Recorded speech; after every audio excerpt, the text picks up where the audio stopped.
Welcome to the Titanic VR guided tour. We are currently 3.8 kilometres below the surface of the North Atlantic and 100 metres east of the bow. This submersible is on autopilot. However, you can adjust your spotlight using the far left lever. Please keep your arms and legs inside the vehicle at all times. I'll provide you with information about locations as we pass them, so please sit back, relax and enjoy the ride.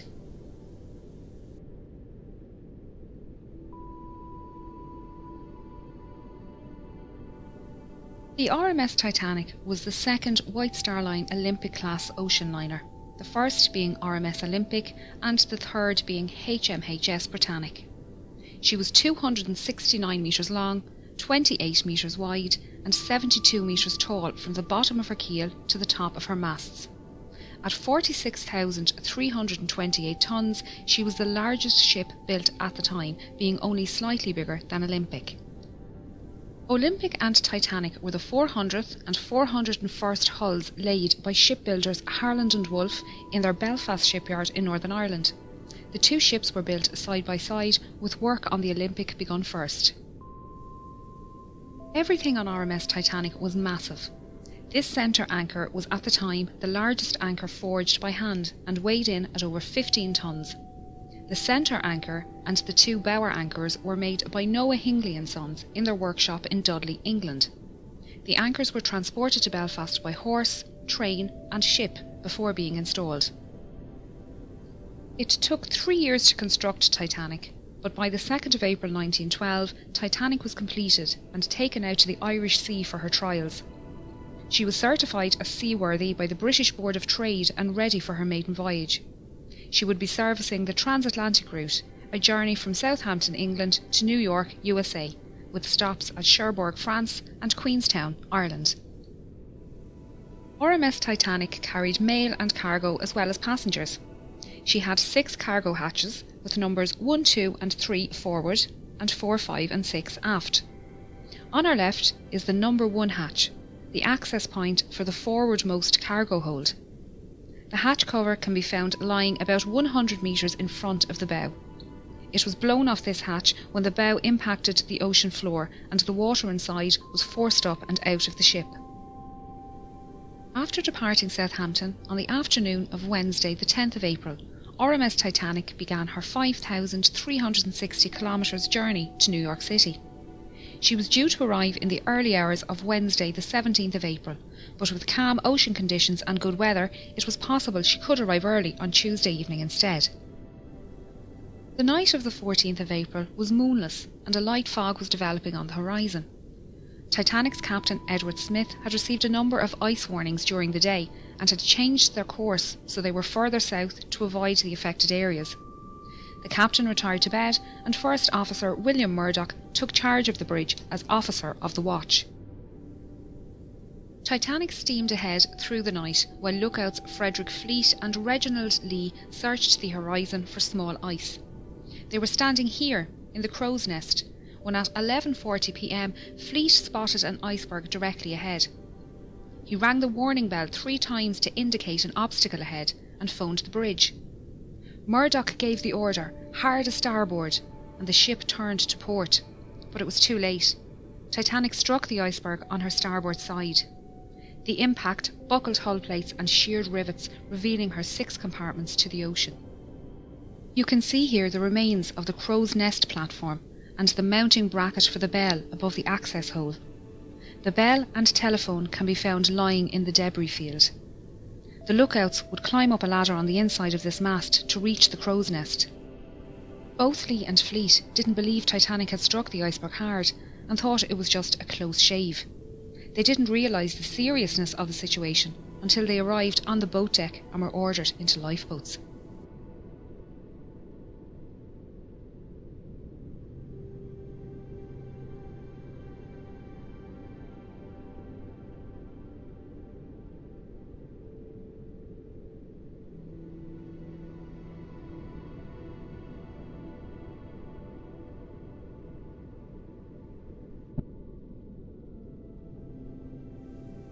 We are now heading down the number 2 hatch to reach the main cargo hold and mailroom. We're passing by decks D, E, F and G, which housed the third-class open space and cabins for third-class single men and crew. Third-class single women and families were accommodated in the stern. The D-deck open space was a large sheltered area with bench seats, small tables and a bar. Steerage passengers used this space to walk, socialise and to listen to music. They were expected to create their own entertainment, and some passengers brought their instruments with them on the journey. The third-class passengers held a dance party here on the night of the sinking. The crew staying in this section were mostly firemen, trimmers and greasers. These crewmen worked in the hot and dirty boiler and engine rooms, shoveling coal and greasing machinery. Because of this, they had their own special wash areas and slept in rooms away from passengers. They accessed their work areas through a passageway under the cargo hold below.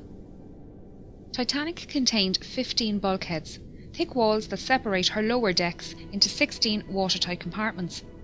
It was a new design technique that meant Titanic could stay afloat with up to 4 of her compartments damaged, and led to her being considered unsinkable.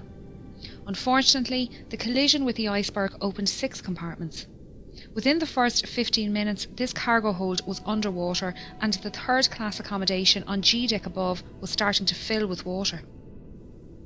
This hold was used to store cargo for passengers and businesses being transported across the Atlantic. Among the crates of fabrics, furniture and food products, there were also a few unusual items, including orchids, dragon's blood, barrels of mercury and a brand new Renault automobile. Some of the more expensive items being carried included Egyptian artefacts heading for the Denver Museum, the Rubaiyat of Omar Khayyam and the Le Circassiano Ben painting by Blondel. These items were most likely held in the first-class baggage area next door, but were lost along with the mailroom when that section filled with water 20 minutes after the collision. We are now going to head through to the mailroom on the other side of this bulkhead. RMS Titanic was registered as a Royal Mail steamer and contracted to transport mail across the Atlantic. RMS liners were favourable with passengers as they were considered more reliable to arrive at their destination on time. Titanic had a mailroom and post office on board, with 5 dedicated post office workers. This team consisted of 2 British and 3 American clerks, and together they sorted up to 60,000 letters per day. John Jago Smith and James Williamson were from the British Royal Mail, and William Gwynne, John March and Oscar Woody were from the US Postal Service. They worked in both this room and the sorting room upstairs, and their sleeping quarters can be found above on F deck. There were roughly 200 bags of registered mail and 3,500 standard mail bags on board, meaning a total of roughly 7 million pieces of mail and 700 parcels were lost in the sinking. The iceberg damage ran directly across the starboard side of this room, leading to this space flooding early in the night. The 5 clerks worked tirelessly to try and save the mail, and managed to carry 200 mail bags up these stairs to the sorting room. Only a few minutes later, the water had reached this level, and they moved what they could to D-deck. Their final movements aren't known, and sadly, all 5 mail clerks died in the sinking.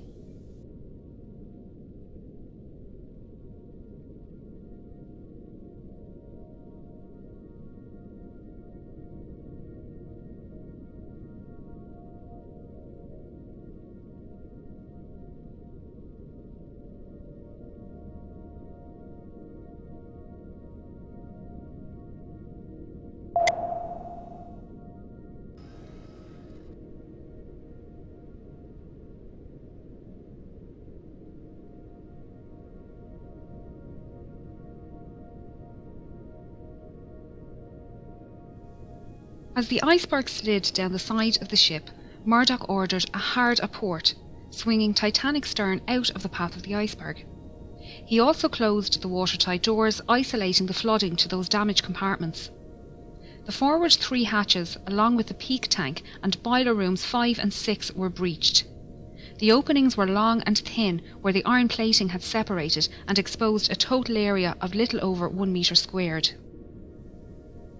After the collision, RMS Titanic stopped and almost immediately took a starboard list. The captain organised a group to go below and inspect the ship for damage. When they returned, Chief Designer Thomas Andrews was summoned to the bridge and given the damage report. Knowing the volume of each breached compartment and the initial rate of flooding, he calculated Titanic would sink within 60 to 90 minutes. The captain gave the order for the lifeboats to be prepared. Passengers who were woken by the impact were starting to make their way onto the decks. Many found large chunks of ice here on the forward well deck and shaved ice falling through open portholes on sea deck. Third-class men had an impromptu football match, and first-class passengers joked about keeping pieces of ice as souvenirs for the journey. While exciting, passengers didn't believe they were in any danger, and most returned to their cabins soon after. We're now moving up to the bridge and then over to the Marconi radio room. RMS Titanic was not only luxurious, but also the height of technology at the time. She had a Marconi radio set on board and could send messages to other ships and stations up to 3,200 kilometres away. The fore and aft masts suspended the Marconi twin T-type aerials, 4 cables that transmitted the radio signals across the ocean. The top of this mast rests on the collapsed navigation bridge, where the officer of the watch would stand and direct the ship. The smaller, sheltered room at the back was called the wheelhouse, and it was here the quartermaster stood at the helm and piloted the ship. You can see the outline of the wheelhouse walls on the floor. This telemotor is all that is left of the wheel, and along with the commemorative plaques, serves as a stark reminder of the events of that night. Titanic carried just 20 lifeboats, 4 more than required by the regulations outlined by the British Board of Trade. There were 14 regular wooden lifeboats, 2 smaller cutters and 4 Engelhart collapsible boats. The total capacity of these lifeboats was only 1,178 people, far less than the total on board.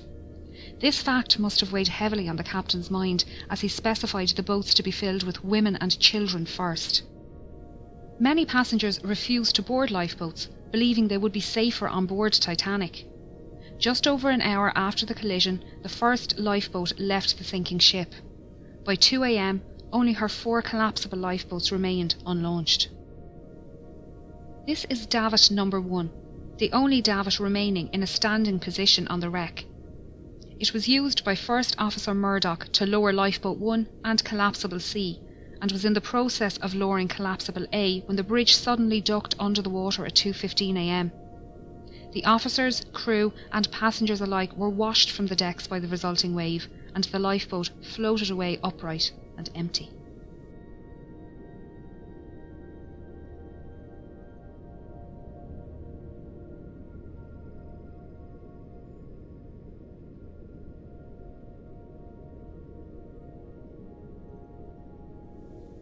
This hole is where the forwardmost funnel was situated. As the bow dipped under the surface, the funnel fell forward and crushed the starboard bridge wing and the people swimming in the water nearby. The stern rose out of the water, peaking at an angle of around 15 degrees. This placed stress on Titanic's keel, which buckled and twisted, tearing the ship in half and sending the waterlogged bow plummeting to the ocean floor. The tear wasn't clean, with the decks failing to hold at varying positions. The stern, now rapidly filling with water, bobbed on the surface for a few minutes before slipping under. Those in lifeboats had rowed far away from the ship for fear of being pulled under by the suction as Titanic sank. They were now left to decide whether they remain safe in their boat or try to rescue some of the 1,500 people floating in the freezing water. If they returned to the wreckage, they risked being capsized by panicked swimmers trying to climb into their lifeboat. It was a hard decision, and many decided the risk was too great. Only 3 boats pulled people from the ocean that night. Most people in the water succumbed to hypothermia within 15 to 20 minutes, their life belts keeping them afloat. A few managed to make their way to the unlaunched collapsibles A and B and pulled themselves aboard. Here they waited, in the dark, not knowing how long they would be floating on the open sea. The opening ahead of us is the Marconi room skylight. We're now going to descend into the room to learn about the rescue.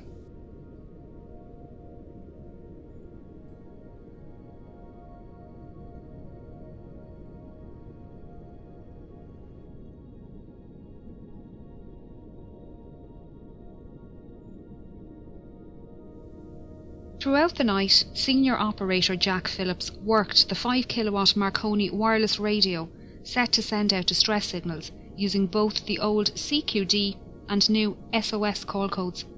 He alerted nearby ships to their position and status and received updates of ship locations and estimated arrival times. Junior operator Harold Bride took these updates to Captain Smith and passed the captain's responses back to Phillips for transmission. RMS Carpathia radio operator Harold Cottam was off duty and about to go to bed when he decided to listen in to the nightly news from Cape Cod. Operators there mentioned they had ice warnings for Titanic, and Cottam decided to pass on the message.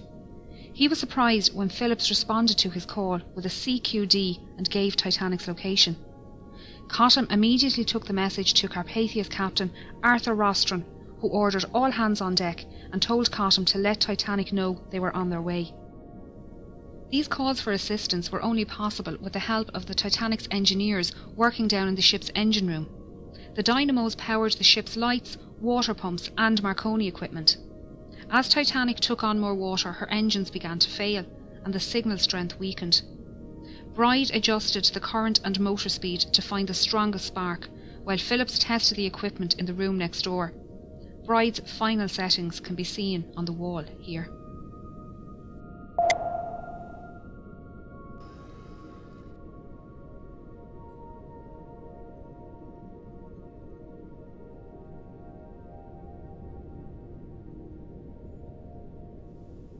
When water reached the boat deck, the operators left their station, with Bride heading towards the port bow and Phillips to the starboard stern. After the wave washed over the decks, Bride found himself in the water underneath collapsible B and managed to climb aboard. Phillips was lost in the sinking. RMS Titanic was carrying an estimated 2,208 passengers and crew, with only 712 surviving the disaster. Those who survived spent the night floating in darkness until RMS Carpathia arrived around 4 a.m. Captain Rostron had pushed the Cunard liner to break her speed record, but it wasn't enough. Titanic had sunk before Carpathia arrived, and they found 20 lifeboats at Titanic's location. Unfortunately, the exact number of victims is unknown, as there were many last-minute ticket purchases and cancellations, and the documentation was lost along with the ship. Of the 1,317 known passengers, over half were travelling third class, or steerage as it was called. These passengers couldn't access the boat deck without entering second class or crew areas, meaning many were unaware how to get to the lifeboats and escape the sinking. Passengers from different classes were strictly separated and not allowed to visit each other's areas. This was mainly for health and immigration reasons, as all third-class passengers emigrating to the United States were taken to Ellis Island for a health check and processing before being allowed to enter the mainland. The US government was concerned about diseases entering the country, and all ships transporting people to the United States had to adhere to the segregation laws. First and second class passengers had no issues making their way to the boat deck, as staircases provided both classes direct access. This forward grand staircase is one of the most iconic spaces within the ship, and linked the floors accessible to first class from the boat deck through to F deck. Each deck contained stylised cabins, common spaces and state-of-the-art facilities.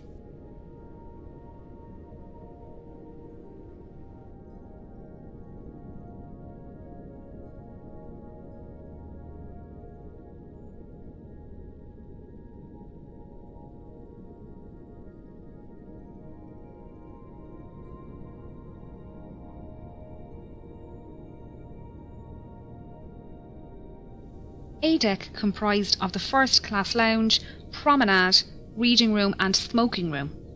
The first class smoking room contained the only functional fireplace on the ship. All cabins and other passenger areas of the ship contained either false fireplaces or electric heaters. B deck included the 2 millionaire suites, the largest suites on the ship, both with private promenades. This deck also included the a la carte restaurant and Café Parisien, both managed by restaurateur Luigi Gatti. This restaurant and cafe were not included in the travelling fare like the dining saloon, and tables needed to be booked ahead of time.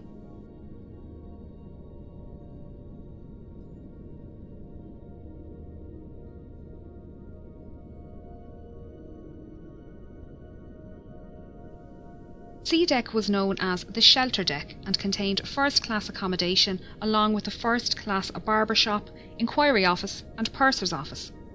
It was the highest deck to run the length of the ship uninterrupted. There were 135 first-class cabins and 2 sitting rooms on this deck, able to accommodate up to 315 passengers. Like all other decks on Titanic, there were no room number 13. C deck also contained the second-class library and third-class general and smoking rooms. These were situated in the stern section, currently located 600 metres south of the bow.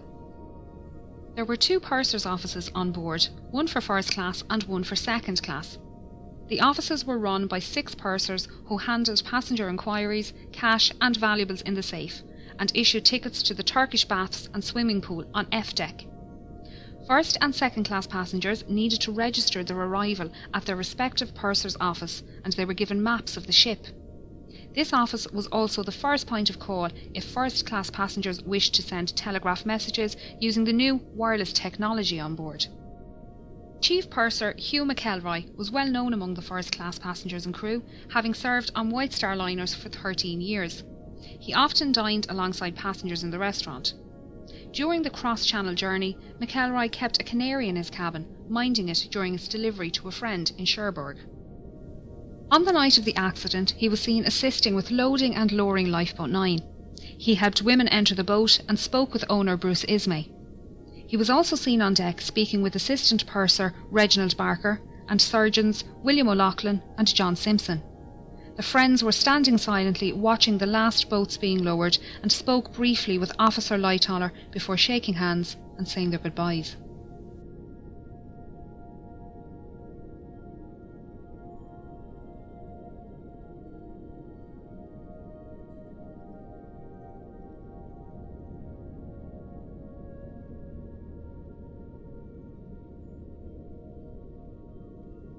The sitting room, one of the most recognisable on board Titanic, was part of a parlour suite occupied by the Strausses. It was decorated in the Regency style with mahogany furniture and gilt panels. It was the only room on board in this style, and you can still see the golden clock sitting on the mantelpiece surrounded by debris. The bedroom next door also contained mahogany furniture, this time contrasting with the white gilt panelling and decorated in the Empire style. Isidore Strauss was one of the owners of Macy's department store, and he and his wife Ida were returning home to the United States after visiting Europe for the winter. Their adult son Jesse was travelling with his young family from New York towards Europe on board the liner SS America, and their ships crossed paths in the afternoon of the 14th of April. Isidore sent a short message to Jesse that afternoon, noting the fine weather they had experienced. Unfortunately, Jesse wouldn't learn of his parents' fate until some 4 days later.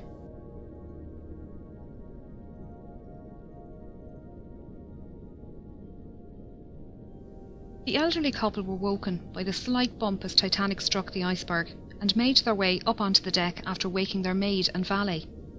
When the time came for Ida to board Lifeboat 8, she entered the lifeboat but then realised her husband would have to stay on board.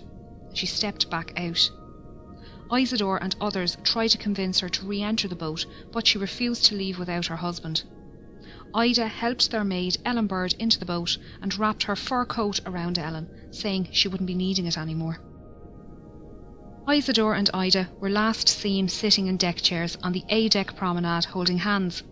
Isidore's body was recovered from the ocean, but Ida's was never found. The Strausses' parlour suite was just one of many specially designed first-class rooms. The 77 large staterooms were decorated in a range of different period styles.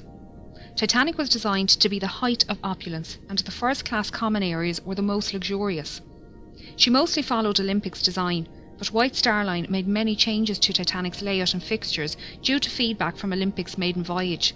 Some design changes can be seen on D-deck.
D deck was the saloon deck and contained the first class reception and both the first and second class saloons. This was also the highest deck to accommodate all three classes. This reception room was possibly the most utilised first class space on the ship. It extends the full width of the ship and was decorated Jacobean style with raised ceilings, white carved panelling and dark green carpet. The arched windows on the sides allowed natural lighting during the day and were lit at night by electric lights hidden behind the glass. White wicker furniture with green cushions and potted palms completed the look, keeping the space open.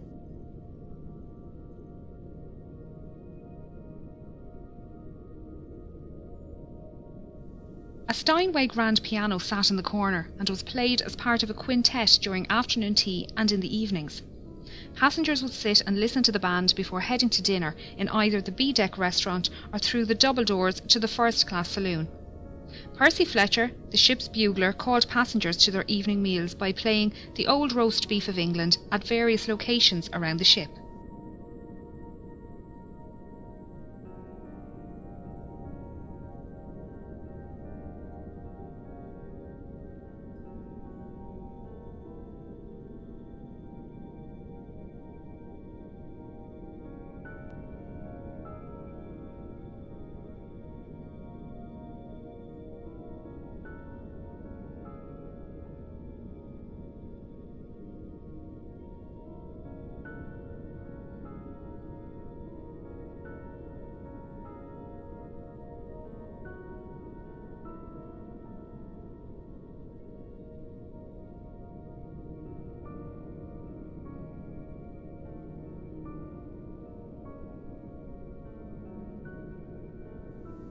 First-class passengers boarded and departed the ship via the gangway doors on either side of this room, or by the gangway doors directly above on B deck.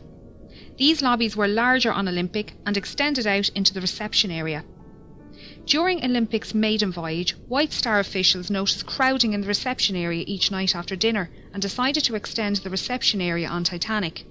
They also redesigned the small reception area near the B-deck restaurant to split the crowd and added additional seating in both areas.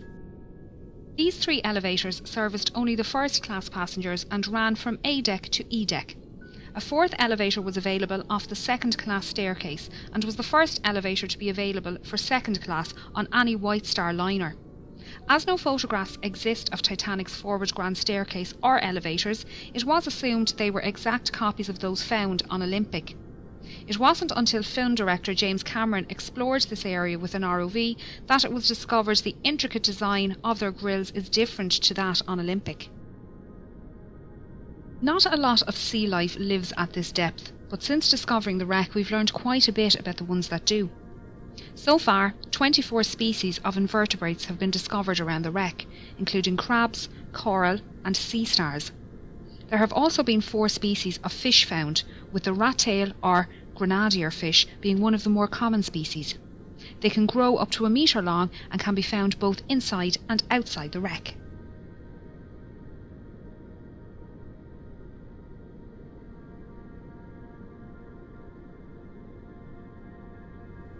E-deck was also known as the upper deck and provided accommodation for first, second and third class passengers as well as most of the crew. An access corridor used by both crew and steerage ran almost the length of the ship on the port side, just behind this door. Named Scotland Road by the crew after the busy street in Liverpool, the 2.6 metre wide corridor allowed passengers to make their way to and from the dining saloons on F deck and crew to reach their quarters. This side of the door was strictly first class only, and running down the starboard side were 45 staterooms. These rooms were alternative first or second class and were therefore not as luxurious as those on the decks above, but still comfortable. Many contained mahogany furniture with white enamelled brass beds.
This stateroom was occupied by Margaret Brown, a wealthy American activist and philanthropist.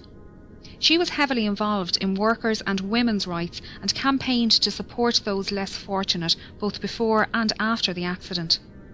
Margaret was holidaying in Egypt with friends when she received a message that her eldest grandson was seriously sick at home in the United States. She booked the earliest ship from Cherbourg back to New York, the RMS Titanic. In her interview with Colonel Archibald Gracie, she stated she was lying on her brass bed reading at the time of the accident. She felt the bump, but didn't think much of it and kept reading. It wasn't until she heard men talking about heading up on deck that she decided to find out what happened. One of the men told her to grab her lifebelt and head up onto the boat deck with them.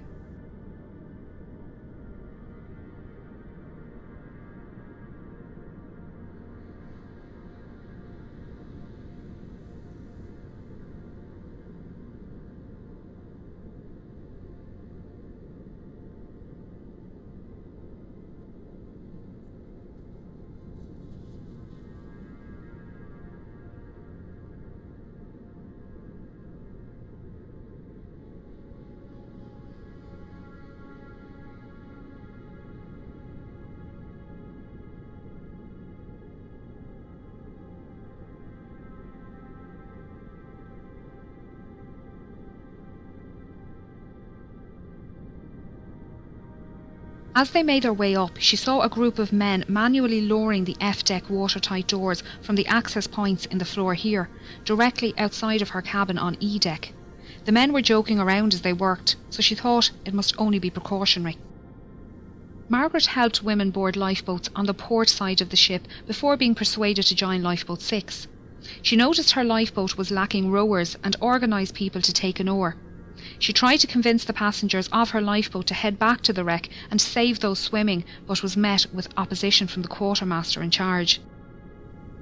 Once on board RMS Carpathia, she organised a 9-member survivors committee who raised compensation funds for second and third class passengers and paid for passenger telegraph messages. The committee raised over $10,000 in the 4 days' travel to New York, the equivalent of $234,000 in today's money. Margaret, along with 2 other first-class women, organised daily counselling sessions held in the dining saloon, and her fluency in French, German, Italian and Russian helped her console non-English speaking passengers. Margaret's efforts to help others on board both Titanic and Carpathia earned her respect, as did the determination of Carpathia's Captain Rostron. At a ceremony in New York, Titanic survivors presented Captain Rostron with a silver cup and golden medal to thank him for coming to their rescue and for the hospitality shown to them on board Carpathia.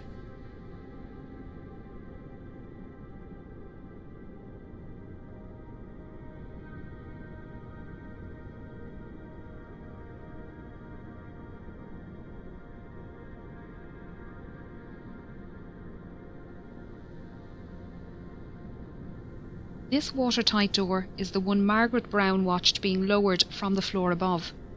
On the other side of the door is the swimming bath and the linen storage rooms. Their state is unknown, although this area flooded around an hour after the accident and is expected to be in good condition due to the lack of water movement here.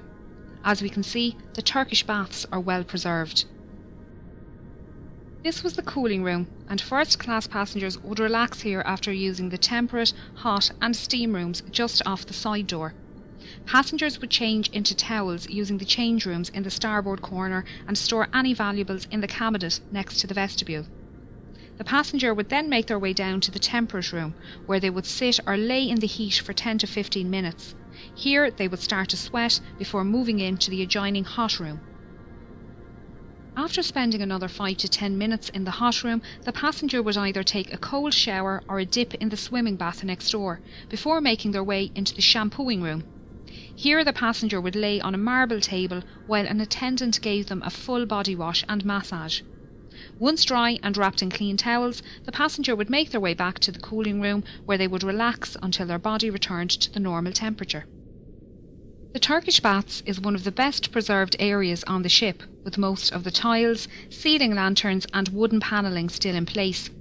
The deep location within the wreck leaves it protected from destructive currents, although there is still sea life down here. The rust icicles, or rusticles, hanging from the ceiling are created by iron-eating bacteria. They come in different shapes and are incredibly fragile, disintegrating when touched. Along with the bacteria, fungi, shells, sand, clay and coal can be found within the rusticles. Scientists have been collecting samples to determine the different strains of bacteria living on the ship, and their research has been used to preserve oil and gas pipelines and safely dispose of old ships and oil rigs.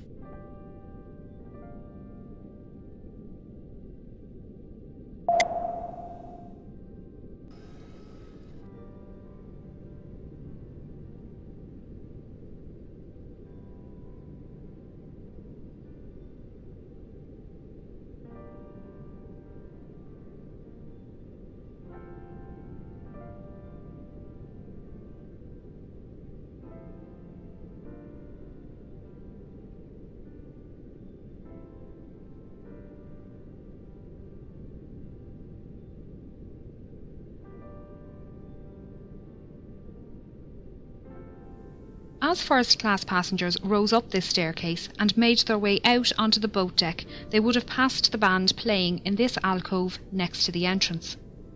The band consisted of 8 musicians led by violinist Wallace Hartley. They usually played separately as a quintet and string trio at varying locations throughout the day. During the evacuation, the musicians began playing near the B-deck restaurant, before later moving up to this position near the forward grand staircase. They played mostly ragtime tunes to calm passengers standing nearby and draw passengers inside up to the boat deck. Some survivors state that the band played until the end and that the night was so quiet even those in lifeboats away from the ship could hear the music. Many survivors claim that the hymn "Nearer My God to Thee" was the last song played, although it was also reported to be "Songed Autumna." Sadly, all 8 members died during the sinking, with only 3 remains recovered by the cable ship Mackay Bennett. Wallace Hartley was one of them, found with his violin inside his case and strapped to his body. The violin was an engagement gift from his fiancée, and it was returned to her following his death. Memorial monuments have been erected around the world to honour those who died at their posts as Titanic sank.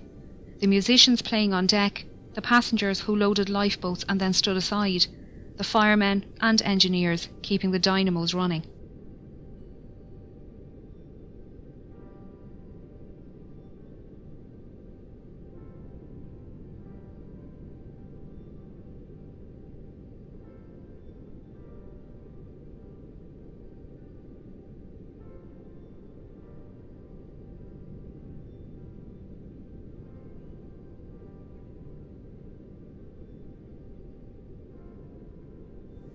The boilers standing here are part of Boiler Room 2 and were running until the end, powering the dynamos in the stern. A skeleton crew remained in the electrical engine room, redirecting power and keeping the lights on. This is the point where the keel failed and the massive ship began to tear itself apart. As so much of the ship between the bow and stern sections is scattered in the debris field, it's difficult to piece together the last moments of Titanic. Even those watching it happen couldn't agree, with the inquiries held in both the United States and England producing contradicting accounts. Many expositions to find and raise the wreck were proposed over the years, with the exact location of her wreck being unknown. Titanic's coordinates sent out in distress on the night of the accident had been incorrect. On 1st of September 1985, a Canadian-French team were searching the area when Dr. Robert Ballard came across some small debris. He followed the trail which led him to a boiler and eventually the wreck. His discovery confirmed suspicions that Titanic had in fact split, and there was no hope of raising the wreck as a whole. Scientists and historians have long argued for and against the recovery of artefacts from the site, while agreeing the site should be treated as a mass grave. Although it's predicted Titanic's wreck will disintegrate within the next 20 years, her story will intrigue generations to come.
Women and children! This way! Women and children! Head for that ship on the horizon. Transfer your passengers and tell their captain to come at once. We require urgent assistance. Surely they can see our rockets, sir. If they can, they are not responding. As quickly as you can. Aye, aye, sir. Quickly now! Women and children!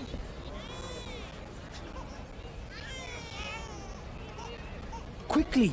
The boats are leaving! Daddy, where are we going? Shh, love, we're going on a little adventure. We'll be back soon. Over here. Let's try this one. I'm afraid it's women and children only, sir. Please, sir, can't you see my wife needs help with the children? Sorry, sir. Captain's orders. What's the meaning of this? Is this a drill? Only a precaution, sir. Everyone will be back aboard in good time. John, I can't manage without you. I need you. We'll just have to for now. But Don't worry, Marie. I'll get on another boat. You go ahead with the children. Daddy, I don't want to go without you. John, I don't see any men boarding lifeboats. I'm sure there's other boats further down letting men board. Right, David, help your mother and sister board. Yes, Dad. I'm sorry, sir. Women and children only. For God's sake, he's just a boy. What age is he? He's only 16. He'll have to stay on board with the other men. God's sake. Do something, John. Is there nothing you can do? My wife can't manage alone. I'm afraid not, sir. Captain's orders. Hey, the officers are letting the boys leave on the other side. You must hurry. Thanks, friend. Marie, take the baby. Look after Emily. We'll get on another boat. Emily, Daddy loves you very much. Be good for your mother and sister. We'll see you again soon. Daddy, don't go. You have to come with us. We won't be able to find you. Shush now, love. You're going on the boat with your mum and your sister. We'll be along shortly, I promise. Daddy, I don't want to go. Women and children. Go This straight to the way, next please. boat. Hurry now. Do what This you way, must please. to get aboard. Do you understand? I will, ma'am, I will. Don't worry. Mind him, John. Right, Emily. Time to go. Be brave.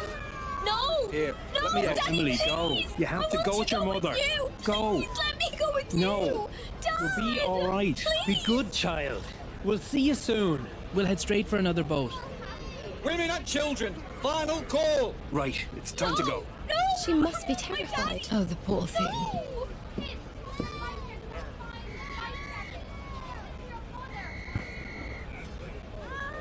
Ready to ropes. Bye. Bye, Emily. Bye, All Marie. away. Daddy. There, sweetheart. They'll be fine. Thank you. My daughter was the same growing up. Father's favorite. Do you believe there's any real danger? Oh no, dear. I saw men locking the watertight doors as I left my cabin. I'm sure we will be back on board soon. Hey, how do we get to the lifeboats? Hey, how do we get to the lifeboats? Oh dear. Do the steerage have their own boats? I don't know. There should be boats in the third-class decks, but I haven't seen any. Surely there must be extra boats kept elsewhere. Otherwise, how can all the passengers leave the ship? How's your ankle, Helen? You took quite a tumble boarding the boat. Swollen. I think it may be broken. Oh dear. When we get back on board, Dr. O'Loughlin can look over it. At least this could make an interesting story for your next novel. Yes, well, perhaps this type of adventure novel would best suit Colonel Gracie. Oh, I do hope Father is safe. Surely he'd be safer on board the Titanic than here in this boat. Yes, well, this is not quite the ending to our adventure that I was expecting. Do you remember Father's face when we arrived? Steady forward and lower away astern. Steady forward. Lower together, men. Hold off! I can't manage this boat with only one seaman.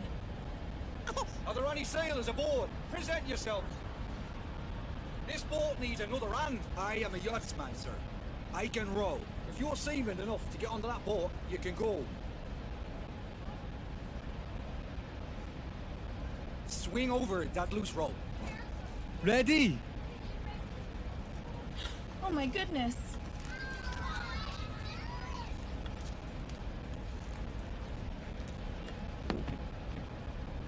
There, by the oarlock. Thank you. Ready! Lower away! Lower together. It's so dreadfully cold tonight. Almost there, Mother. How long must we sit in these boats? Till morning. Be glad you're in here and not up there. My, what an unpleasant man. Mass was lovely this morning. How nice the captain attended. Yes, this is his last journey commanding a ship. Such a beautiful ship to retire with. There was a planned lifeboat drill this morning. They postponed it so the captain could attend Mass instead. Oh, perhaps that explains why the sailors on the deck seemed almost unprepared when lowering this lifeboat. And why our lifeboat has only 3 sailors. Yes, this whole affair has been managed rather badly. I shall be making a complaint when we come aboard Titanic. Help! I'm trapped! Help! Help! Mommy, I'm scared. Shh, it'll be fine. Get ready to release the ropes. Aye, aye, sir.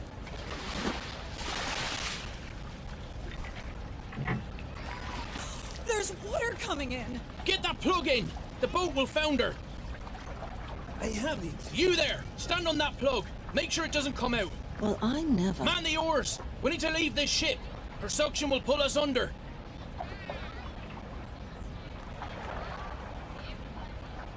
Pull! Hurry, damn you! Where are we heading? Towards the lights on the horizon, just off the port bow. Pull! Put your backs into it! We can help row. No! The men will row. I can steer the rudder, so you can row? No, you will not. Sit down! Look, child. Look what I have here. He's friendly. He won't bite.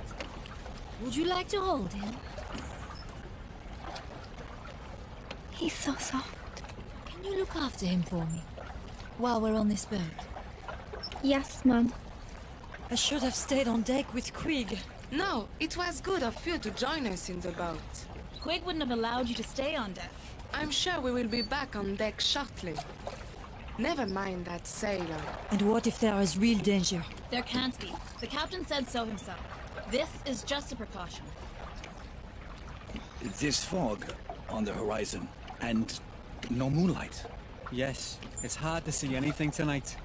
I doubt the other ship will even see us approach. Ma'am, can you hold this, please? Ah, much better. Thank you. Let's hope they see us. It looks like some boats don't have their lanterns lit. And all the stars. The sky is beautiful tonight. Look at them all around. Are there any supplies in this boat? There's nothing. No water, no bread, no compass. Any blankets? I don't see any. There are a few here. Yes, some here too. A stowaway! Oh, officer! Officer, look! Sorry. So sorry. I can't swim. Coward! Get over there and start rowing. I can't. I broke my arm. That's why I can't swim. Please, sir. Let me stay. I'm begging you. I don't stand a chance up there. Sit down then. You're lucky I haven't thrown you overboard. Here you are. Thank you. Here you are, madame. Thank you, Beth. Thank you. It must be below freezing. Thanks. Best we keep that baby warm. Thank you. Are you warm enough, Emily? Yes, Mum. Such a precious child. They are always so beautiful at that age. Do you have children yourself? Yes, my daughter is at our home in New York. I wonder if the others made it to the boats. I hope they did. The boats must be all in the water by now. Do you have family on board? No. Our colleagues in the a la carte restaurant. We were allowed to go up to the boats, but the men are being held in the second-class dining hall. Oh, that's dreadful. Why aren't they allowed up to the boats? They have to wait until all the passengers have left the ship. But I did see Mr. Morget on deck, and the head chef, so they might have been let up early. Oh, I hope so. The ship is listing quite badly now. The lights don't seem to be getting closer. Perhaps they're just reflections on the water. No, they're definitely lights from another ship. We were signaling them earlier. They look like stars to me.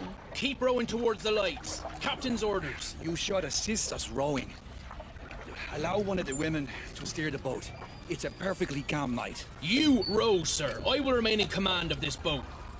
The women should be allowed to row. No! Rowing will keep us warm and we'll reach that ship in half the time. I agree. The movement will warm us. I am in charge of this boat. The women are not to row. Oh my. Look at the angle of our ship. But it's unsinkable. Surely? She'll sink. But the watertight doors should keep her afloat. We only glanced the iceberg. Surely she isn't that damaged? She'll founder. It's just a matter of time. What about those not in lifeboats?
Deliver us from evil.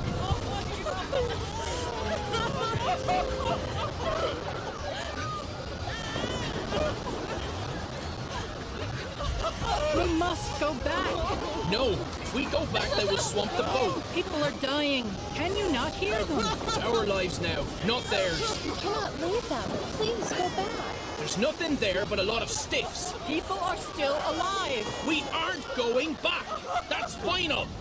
I hope you will be able to live with yourself after this. What about Daddy?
I've seen all the footage, but I mean, it's different to be so close to her. Ever done anything like this before? Yeah, Bismarck as a grad student, and Lusitania on vacation a couple of years back. Hell of a resume.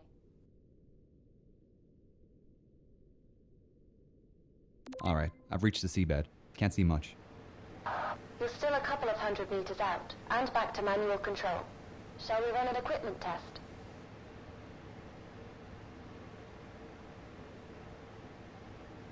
Sure, let's do this by the book. Alright, let's run through the controls on the panel in front of you. The center left joystick allows you to move the submersible forward, back, left, and right. The center right joystick controls the yaw, letting you rotate left and right. Try them out now.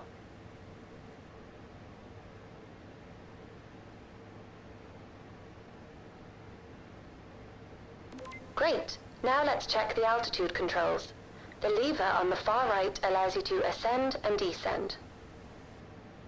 Okay. If you look down at your hands, you can see your motion controllers. The move button on your left controller is the info button. Holding down the info button will bring up the control diagram for your controllers. If it feels more comfortable, you can operate the submersible using these controls instead of physically moving the levers. Great. How do I interact with objects? You can interact with objects in the submersible by touching the object with your controller and then pressing the T button to use. If you ever get stuck, just hold down the info button again to bring up the controls diagram. Will do. Right, now we'll move on to the map and missions. You'll see in the middle of the console in front of you is a map. It shows your current location as a blue pointer at the bottom of the screen. As you approach the wreck, it will slowly appear on the map. The yellow icon is your current goal location, so you know where you should be heading. I'll update the map and your goal locations as we go through contracts. Right. The screen just to the left of the console displays the mission log. It shows your current goal task. So if you aren't sure what you should be doing or looking for, check the mission log and map for more information. Got it. Okay, you'd better place a marker before we head too far. Interact with the button next to the map to place one. Marker's been placed. You can head towards the bow. So, I had a call from our main sponsor. Problem? No, all fine. Just voicing her excitement about us finally diving. Said she's looking forward to seeing what we can do. I've set up a call for 8 p.m. this evening. For $45,000 a day? Let's just hope we find something. Never mind the money. Right. I should get my lights ready now that I'm getting close to the bow. The far left lever controls your sub's lights. To turn the spotlights on and off, interact with the button in front of the lever.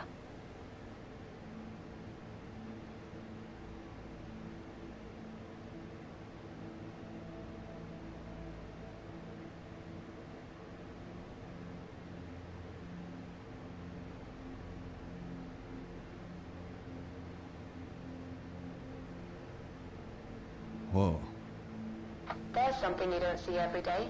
She's a beauty. Okay, first things first. We've got a contract with the Titanic Society to place their commemorative plaque on the forecastle deck. Get yourself into position. All right.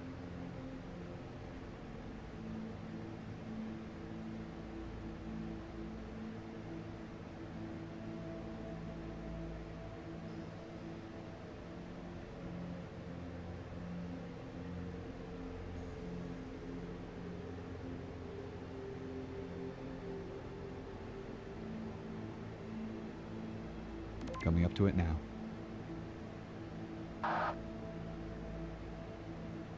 Ah, the ROV. Yep, courtesy of Flight Avionics and the latest in augmented reality technology. If you look up, you'll find a set of VR goggles and a control panel. To deploy the ROV, the controls to maneuver the Predator are the same as the submersible. Make your way over to the plaques already laying on the deck, and remember that the range is only up to 15 meters. The advantage of driving without an umbilical. Is there any way to boost the signal? Yeah, but we need to upgrade the deep-sea transmitter, and they don't come cheap. The generosity of our sponsors and UNS funding only goes so far. If we complete these contract jobs, we might just be able to afford some upgrades. What happens if I go out of range? The automatic recall kicks in. ROV comes straight back to the sub.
I'm here. Great. The plaque we're placing is in the Predator's inventory. You can access it through the menu. Ah, how do I open the menu? You can open the menu by pressing and releasing the info button. While in the menu, you can check your map and mission log and access the inventory. To interact with items in the inventory, use the laser pointer to highlight the item and press the T button to select. Okay, I'll place the plaque down on top of the flashing beacon.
Just remember what I said about these new ROVs.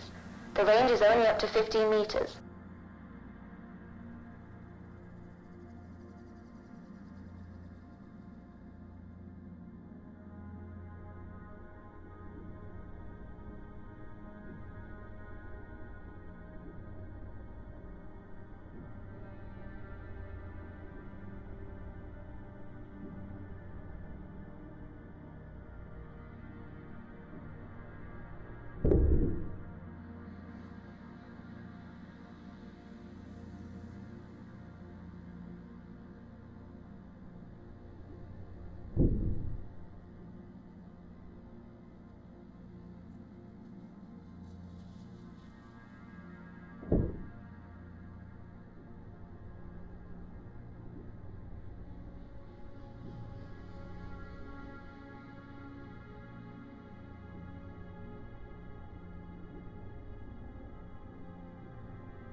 Just remember what I said about these new ROVs. The range is only up to 15 meters.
Just remember what I said about these new ROVs. The range is only up to 15 meters.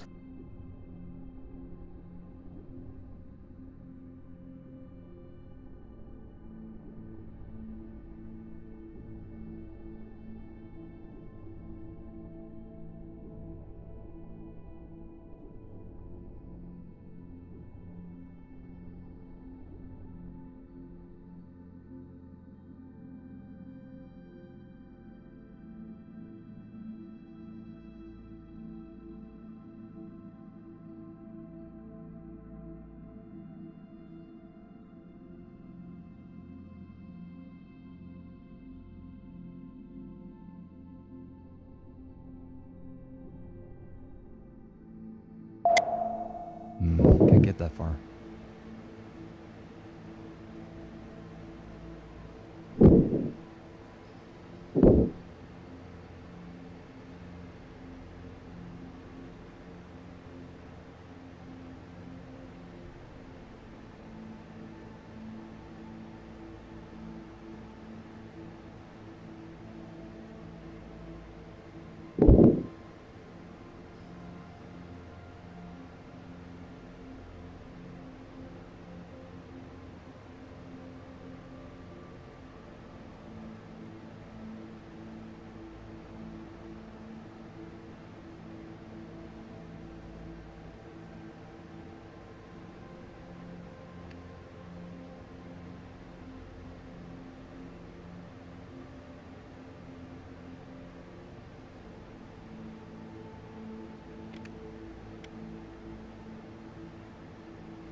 seen all the footage, but I mean, it's different to be so close to her.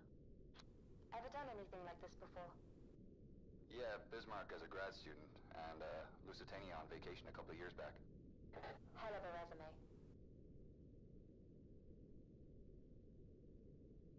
Alright, I've reached the seabed. Can't see much. You're still a couple of 100 meters out, and back to manual control. Shall we run an equipment test?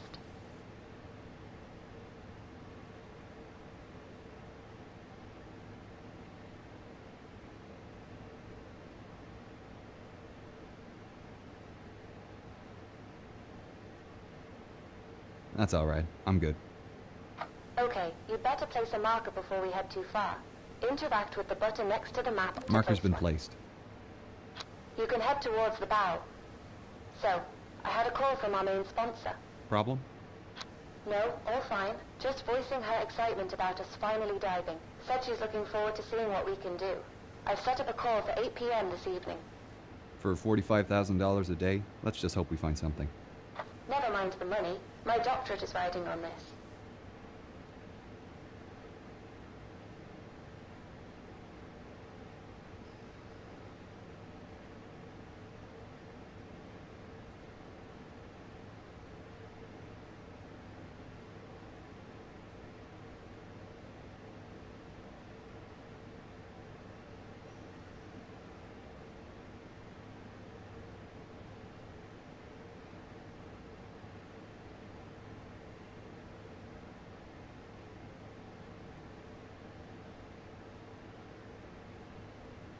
Right, I should get my lights ready, now that I'm getting close to the bow.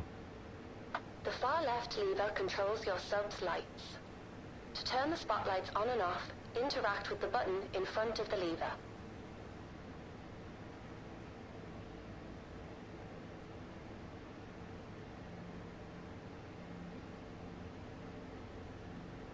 Whoa. There's something you don't see every day. She's a beauty.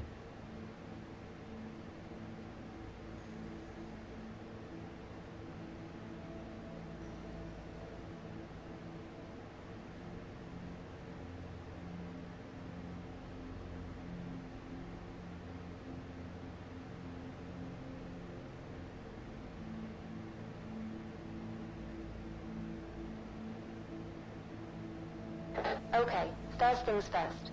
We've got a contract with the Titanic Society to place their commemorative plaque on the forecastle deck. Get yourself into position. Alright.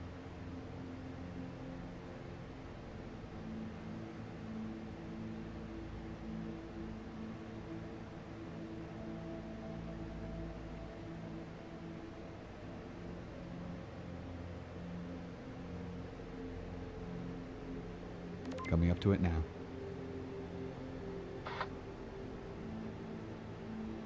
Ah, the ROV.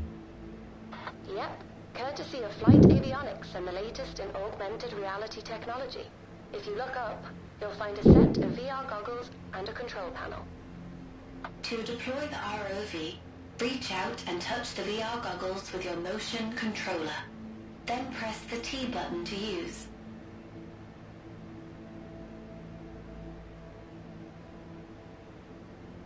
The controls to maneuver the Predator are the same as the submersible. Make your way over to the plaques already laying on the deck, and remember that the range is only up to 15 meters. The advantage of driving without an umbilical. Is there any way to boost the signal? Yeah, but we need to upgrade the deep-sea transmitter, and they don't come cheap. The generosity of our sponsors and UNS funding only goes so far. If we complete these contract jobs, we might just be able to afford some upgrades. What happens if I go out of range? The automatic recall kicks in. ROV comes straight back to the sub. I'm here. Great. The plaque we're placing is in the Predator's inventory. You can access it through the menu. Ah, how do I open the menu? You can open the menu by pressing and releasing the info button. While in the menu, you can check your map and mission log, and access the inventory. To interact with items in the inventory, use the laser pointer to... Great idea. They'll appreciate that. You can access the camera through the ROV inventory. Open up the menu again and select the camera icon from the inventory screen.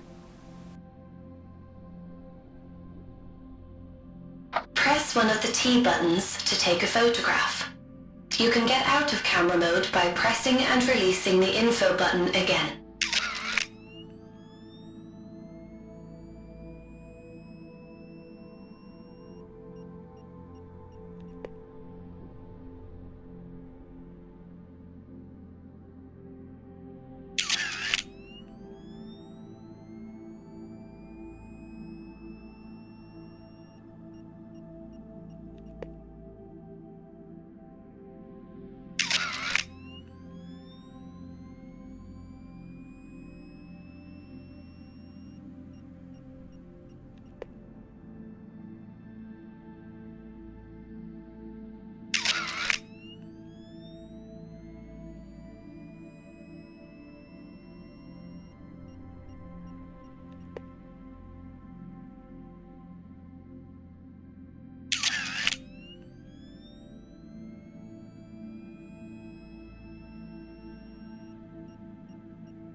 I'll head back to Sedna. No need. Just press the move button on your right controller. This is the return button.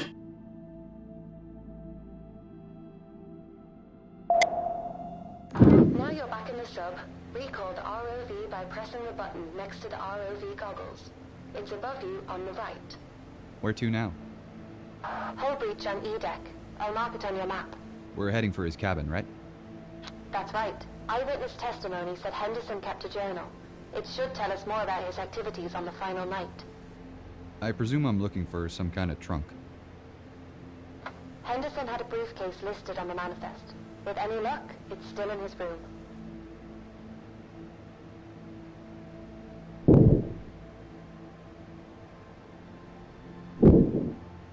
Looks like that's as far as the signal will... Yeah. Why are we doing this? $45,000 a day at sea. No, I know, but that just about covers the costs of the expedition. I meant, like, why are we taking this job in particular? Well, put it this way. Why do you think she hired us? Because we're academics? Yes, but more specifically, we respect the history. It would have been cheaper for our sponsor to just hire a salvage team. And why'd you agree to take it?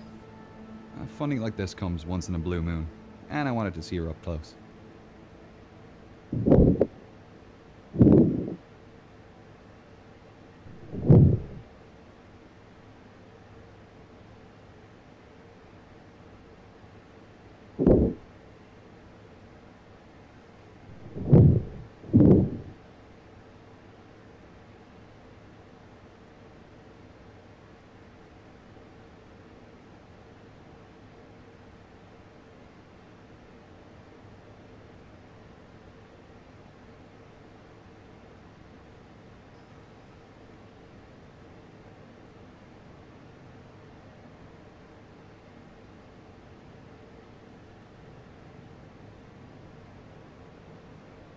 This breach is from the impact with the ocean floor. Anything in here is going to be messy. I'll keep my eyes peeled. It's towards the top of the breach. Look for the flashing beacon. I really hope his briefcase is there.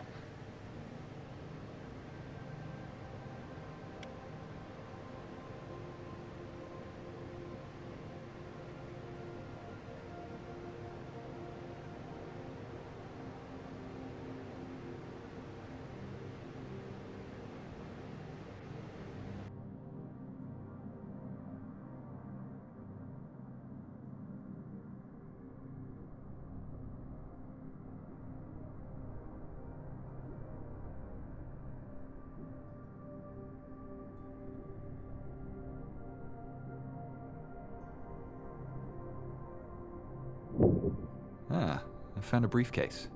I just need to pick it up by holding down one of the T buttons to interact.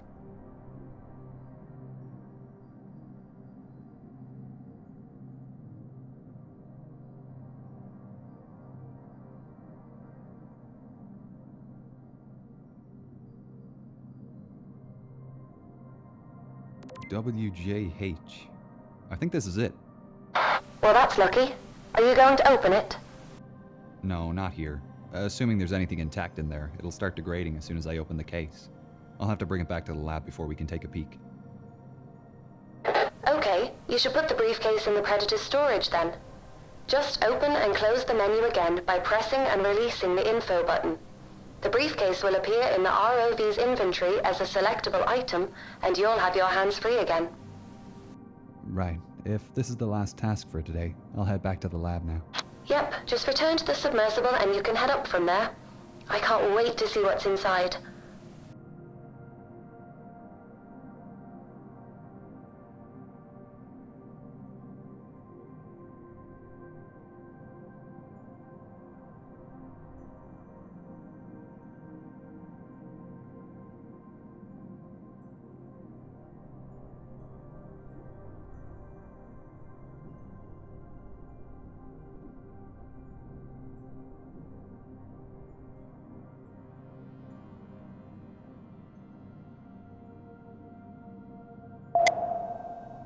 Let's get you to the surface.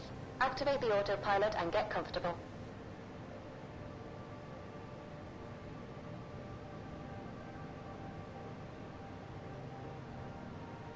Alright, I'll see you in about 2 hours.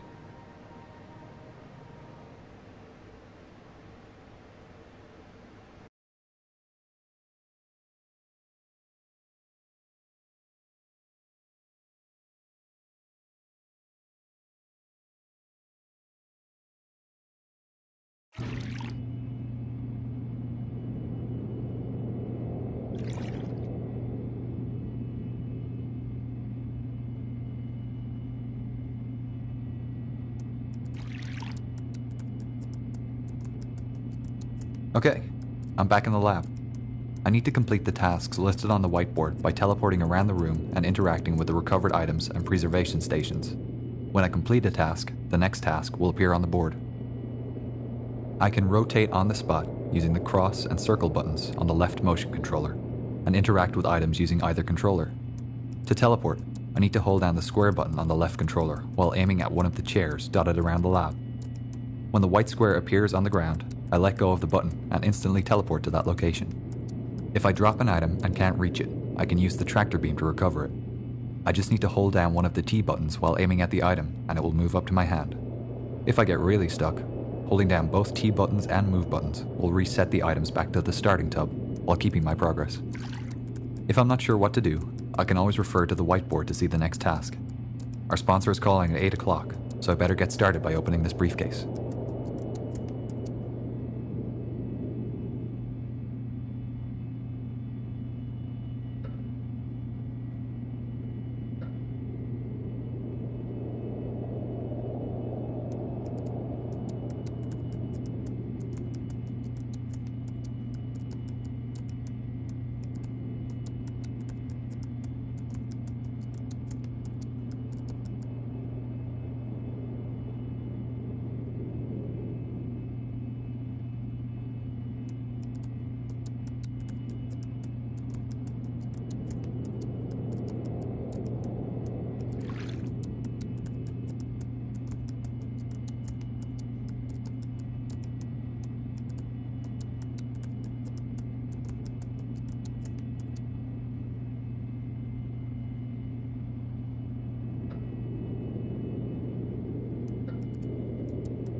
Whoa, looks to be in good condition.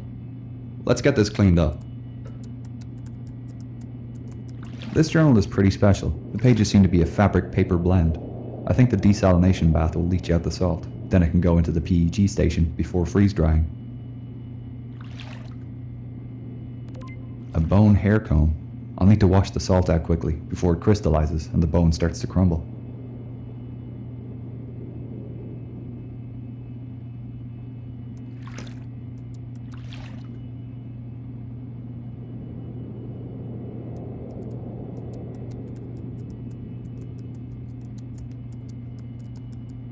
Silver doesn't look great after being in the ocean. This tobacco tin is covered in silver sulfide. I'll have to gently wash this using a soft brush, making sure I don't scratch the surface underneath.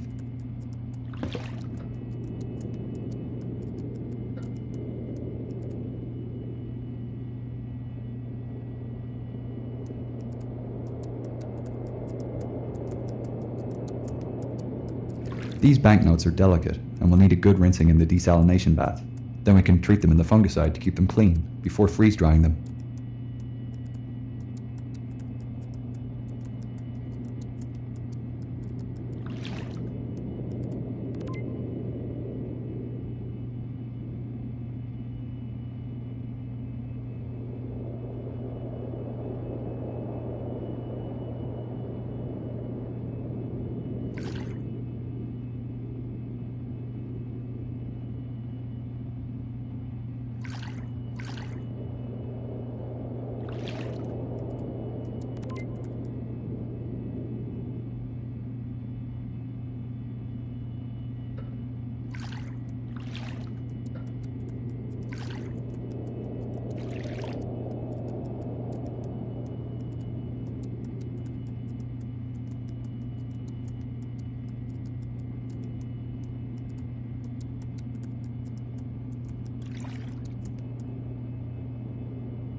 This leather case is looking pretty sturdy, but it will need a good soaking in the desal tub to remove the salt.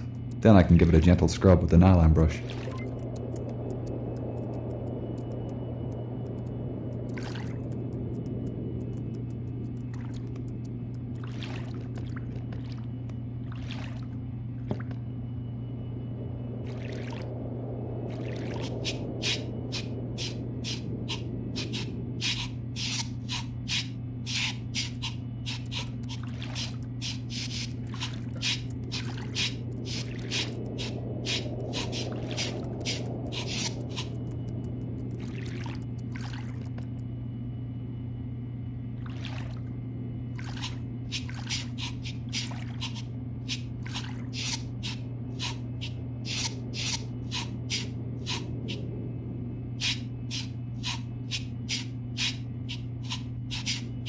Now it's clean, it needs to be soaked in PEG and fungicide to soften the leather and stop it from cracking.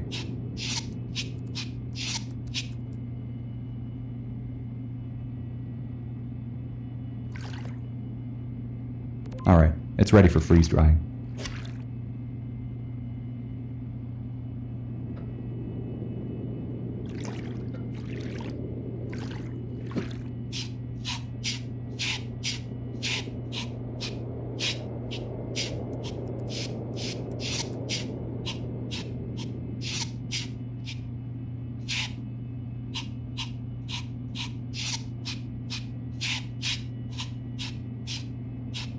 It's come up great.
It's ready for drying in the acetone bath.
Special package.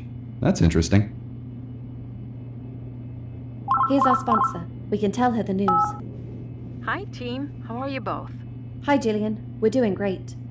We've just finished cleaning the artifacts we found today. We managed to access Henderson's cabin and retrieve his briefcase.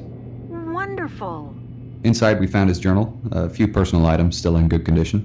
One interesting item is a receipt for a telegraph sent on the night of the sinking. Oh, that is interesting. I didn't know William sent a message. That's what we thought. It's possible it wasn't sent, and that it's still in either the purser's office or the Marconi room. We're thinking our next dive should be to explore these rooms. I know teams have searched the Marconi room before, but I didn't think the purser's office was accessible. Yeah, up till now it's been off limits due to the size of ROVs, but ours is small enough to access it. We're hoping we might find the purser's record book, with the message listed. As for the Marconi room, other dives have shown most of the furniture is deteriorated, but the telegraph canisters might have survived. Sounds plausible. Let me know if you find anything. I'd love to see the message he sent. I've only the letters from Southampton. I noticed something odd in his journal. On the 14th he mentions carrying some special package, but I'm sure he didn't have anything reported in the manifest. Do you have any idea what it could be? Well, in his last letter, he wrote about returning home with a present for my great-grandmother. I'll do a bit of research on my end. I can check over the manifest again to see if we missed anything. Great, we'll let you know if we find anything tomorrow. I'm sending over photos of the items we found today. Thanks, I really appreciate the regular updates. It's making writing much easier. We'll talk again soon. Well, shall we call it a day? Not quite. Gillian was kind enough to order in a stronger transmitter for our ROV. We'll need to fit it before the dive tomorrow. Otherwise, we won't be able to reach the purser's office. I'll get on it now, then. It's waiting for you over there. Thanks.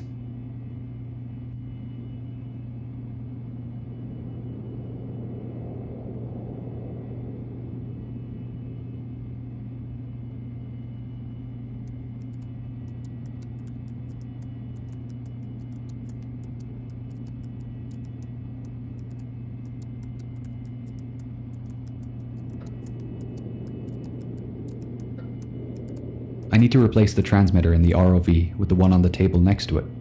The instructions for replacement are on the posters behind the ROV rack, and I can access the lower sections of the ROV by lifting the rack bar up.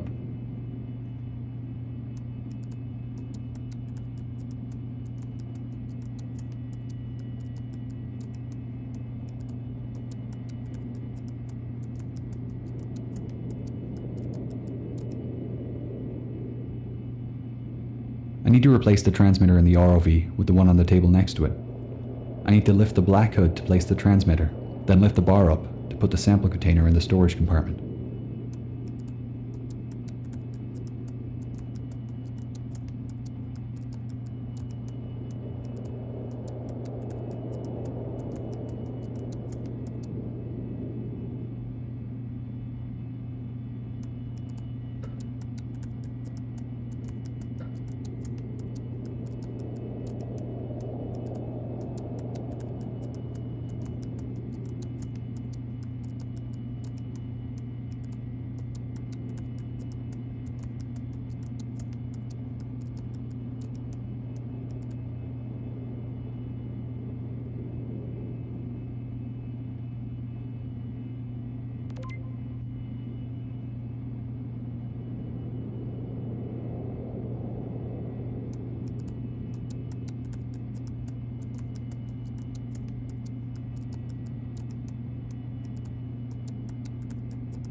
She's all ready to go for tomorrow. Cool. I'll see you in the morning then.